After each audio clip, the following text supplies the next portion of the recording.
رب العالمين والصلاة والسلام على سيد الأنبياء والمرسلين محمد وآله وأصحابه أجمعين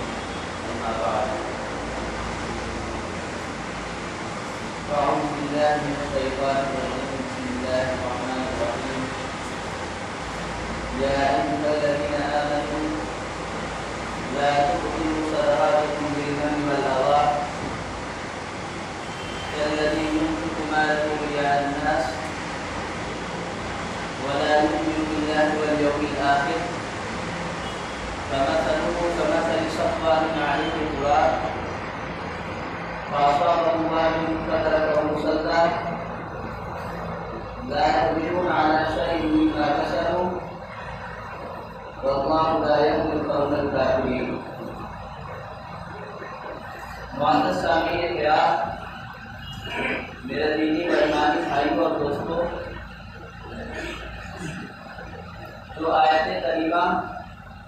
ابھی آپ کے سامنے پیش کی گئی ہے، اس میں اللہ تبارک و تعالیٰ ارشاد فرماتے ہیں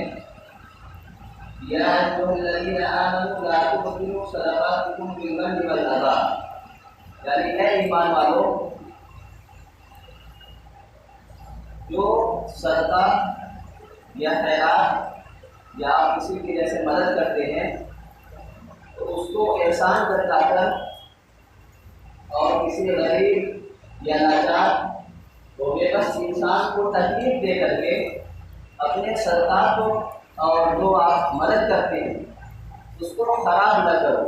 یا ایھا الذین آمنوا لا تبطلوا صدقاتکم بالمن والأذى کالذی ينفق ماله رئاء الناس، یہ ایسے ہی ہے جیسے کہ کوئی آدمی اپنا مال خرچ کرتا ہے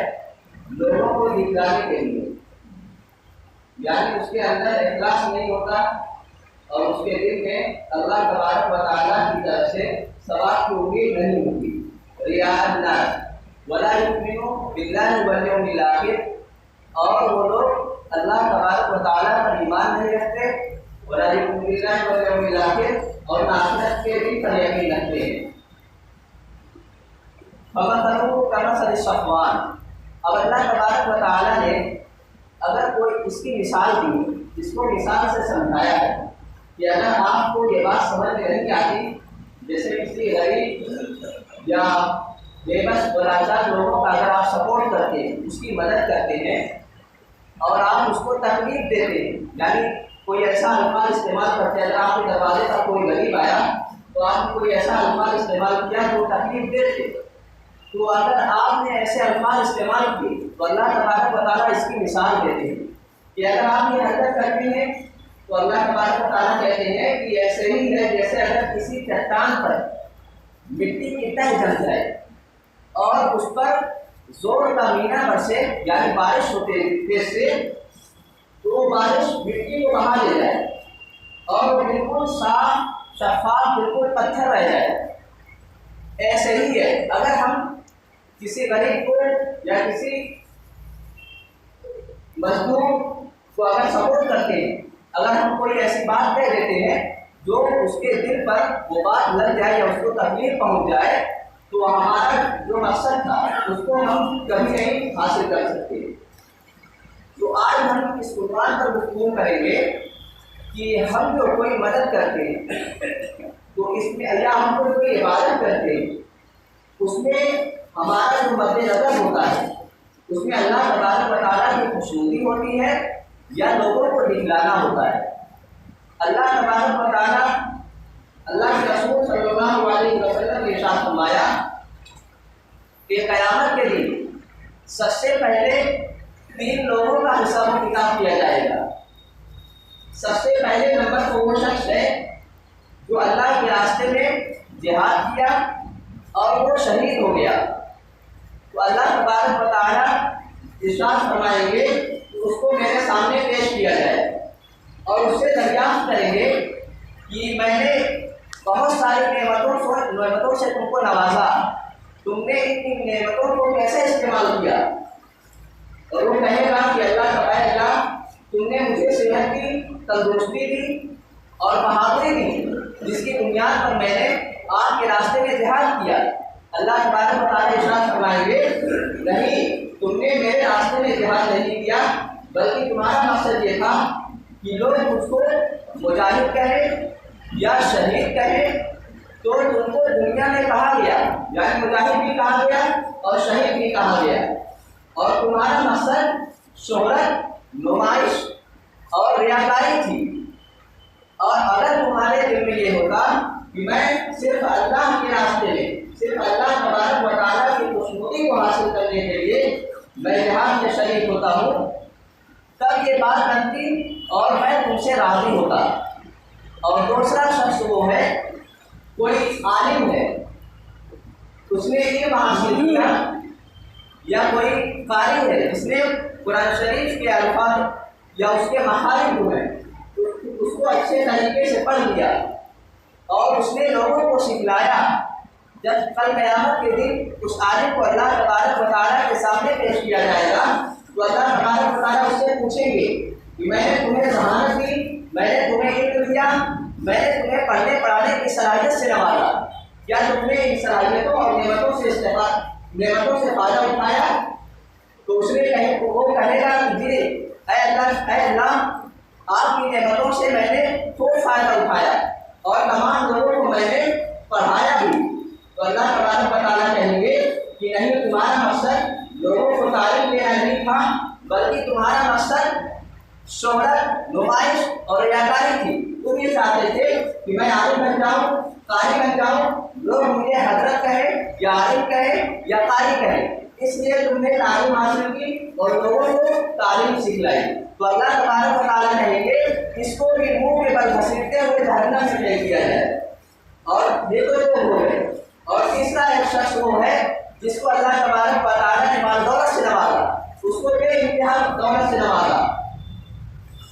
اور جب اس کو کل قیامت کے لیے اللہ تبارک و تعالیٰ کے سامنے پیش کیا جائے گا اور اس سے پوچھا جائے گا ہم نے تم کو مال دولت سے نوازا اور زندگی کے آسائش و آرام کے لیے بہت سی چیزوں کو مہیا کیا کیا تم نے اس کا اچھے طریقے سے استعمال کیا؟ وہ کہے گا کہ ہاں اے اللہ میں نے غریبوں کی مدد کی متعلقہ عورتوں کا سپورٹ کیا اور جو یتیم بچے ہیں ان کو پڑھایا لکھایا. تو اللہ تبارک و تعالیٰ کہیں گے کہ تم نے صرف دنیا کے لیے کیا اور تمہارا مقصد یہ تھا کہ ریاکاری اور نمائش اور لوگ یہ کہیں کہ یہ مالدار غریبوں کا بہت سپورٹ کرتا ہے یہ سب تمہارا مقصد تھا اور تمہارے مد نظر یہی تھا. تو اللہ تبارک و تعالیٰ کہیں گے تمہیں دنیا میں تمام الفاظ سے نوازا گیا اور تمہاری خوب تعریف کی گئی لیکن آج تمہارا حساب بالکل نہ کے برابر ہے. جو تم نے اپنی جھولی میں نیکی کے سکے ڈالے تھے دنیا میں وہ نیکی کے سکے آج کام نہیں آئیں گے. یہ تین لوگوں کو میں نے آپ کے سامنے پیش کیا کہ ان کا مقصد ریاکاری اور دنیا میں شہرت اور نمائش تھا. اور آپ دیکھیں اگر کوئی بندہ اللہ تبارک و تعالیٰ کی عبادت کرتا ہے یا کوئی غریب یا کوئی مالدار اپنے جیب سے پیسہ نکال کر کے غریبوں کا سپورٹ کرتا ہے اور یہ سوچتا ہے کہ دوسرے لوگ دیکھیں اور میری تعریف کریں. آپ یہ دیکھیں کہ اللہ تبارک و تعالیٰ اس تعریف پر وہ قبر نہیں کرتا ہے وہ ہمارے دلوں کی قبر کرتا ہے. ایک مشرک ہے وہ اللہ تبارک و تعالیٰ کے ساتھ دوسرے بتوں کی عبادت کرتا ہے. آپ دیکھیں بنیادی طور پر ایک جو مشرک ہے وہ بھی اللہ تبارک و تعالیٰ کے ساتھ دوسروں کو شریک کرتا ہے اور ایک ریاکار اور جو مکار ہے وہ اللہ تبارک و تعالیٰ کے ساتھ انسانوں کو شریک کرتا ہے. ہم عقائد و نظریات کے لحاظ سے دونوں کو مختلف کہہ سکتے ہیں لیکن بنیادی طور پر ایک مشرک بتوں کی عبادت کرتا ہے اللہ کے ساتھ دوسروں کو شریک کرتا ہے. اسی طریقے سے ایک انسان جب عبادت کرتا ہے نماز پڑھتا ہے دعائیں مانگتا ہے یا مدد کرتا ہے تو وہ دوسروں کو دکھلانے کے لیے اللہ تبارک و تعالیٰ کے ساتھ دوسروں کو شریک کیا جاتا ہے. تو گویا جزئی طور پر یہ دونوں دکھلانے میں مشترک ہیں. اب اگر عقائد و نظریات کے لحاظ سے دونوں مختلف ہے. اللہ تبارک و تعالیٰ حدیث قدسی ہے اللہ تبارک و تعالیٰ ارشاد فرماتے ہیں انا اغنى الشركاء عن الشرك فمن عمل عملا